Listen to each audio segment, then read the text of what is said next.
ഉറക്കത്തിലും മലയാളികൾ താലോലിക്കുന്ന സ്വരഭേദങ്ങൾ. മലയാളത്തിന്റെ പ്രിയപ്പെട്ട ശ്യാമ. ഗായിക ശ്യാമയുമായി നടക്കുന്ന സ്പെഷ്യൽ അഭിമുഖത്തിലേക്ക് നിങ്ങൾക്ക് ഓരോരുത്തർക്കും സ്വാഗതം.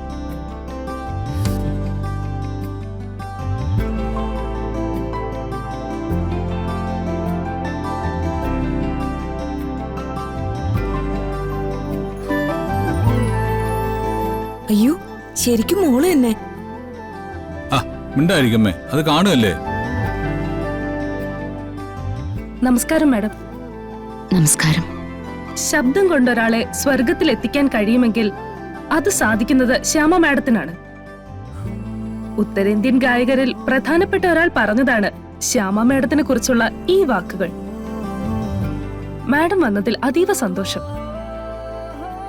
ഞാനും വളരെ സന്തോഷത്തോടുകൂടി എവിടെ ഇരിക്കുന്നത്. കാരണം എന്നെക്കുറിച്ച് ആളുകൾക്കൊരു തെറ്റിദ്ധാരണയുണ്ട്. ഞാൻ പൊതുവെ മീഡിയാസിനൊന്നും അഭിമുഖം കൊടുക്കാറില്ല.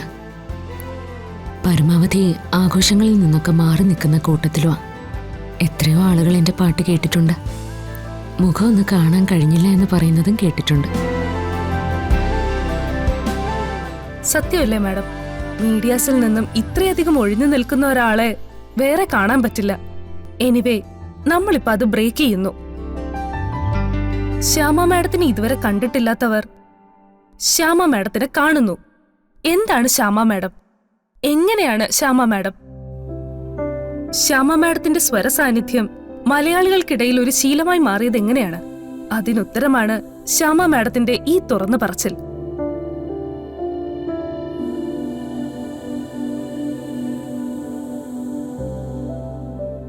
എൻ്റെ അച്ഛനൊരു പാവപ്പെട്ട പൂജാരിയായിരുന്നു. ഒരു സാധുവായിരുന്നു.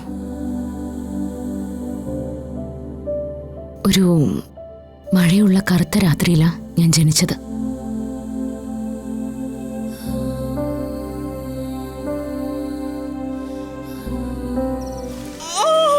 ദേവകിക്ക് പ്രസവവേദനയാണെന്നാ തോന്നുന്നേ. അതെ, വയറ്റേട്ടി വിളിച്ചിട്ടുണ്ട്. വേഗം വാ, നമുക്ക് പോയി നോക്കാം.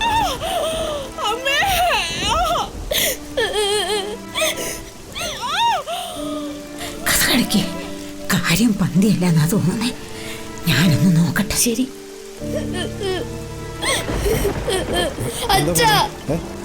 അമ്മ വേദനയോണ്ട് വീട്ടിൽ കിടന്ന് കരയുക. എന്താ വാസുദേവ? ദേവയ്ക്ക് പ്രസവേദന തുടങ്ങി. എത്രയും പെട്ടെന്ന് ആശുപത്രിയിൽ എത്തിക്കണം. എന്റെ കൃഷ്ണ, കൃഷ്ണൻ ജനിച്ച അഷ്ടമരോഹിണിയിൽ തന്നെ തനിക്കൊരു കുഞ്ഞ് ജനിക്കാൻ പോകുന്ന ഭാഗ്യമാ. വാസുദേവ, ശ്രീകൃഷ്ണ ഭഗവാന് വേണ്ടി ജീവിതം സമർപ്പിച്ചവരാ നിങ്ങളുടെ കുടുംബം. ഭഗവാന്റെ അനുഗ്രഹം ഉണ്ടാവും.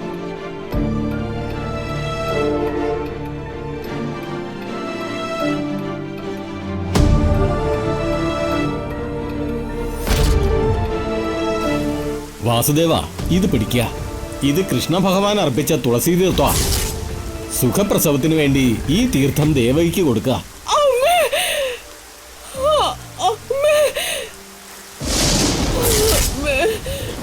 അതെ, ഇതെന്റെ കയ്യിൽ നിൽക്കൂല. വേദന തുടങ്ങിയിട്ട് പ്രസവിക്കേണ്ട നേരം കഴിഞ്ഞു. എത്രയും പെട്ടെന്ന് ആശുപത്രി കൊണ്ടുപോയില്ലെങ്കിൽ പ്രശ്നമാകും. ശരി.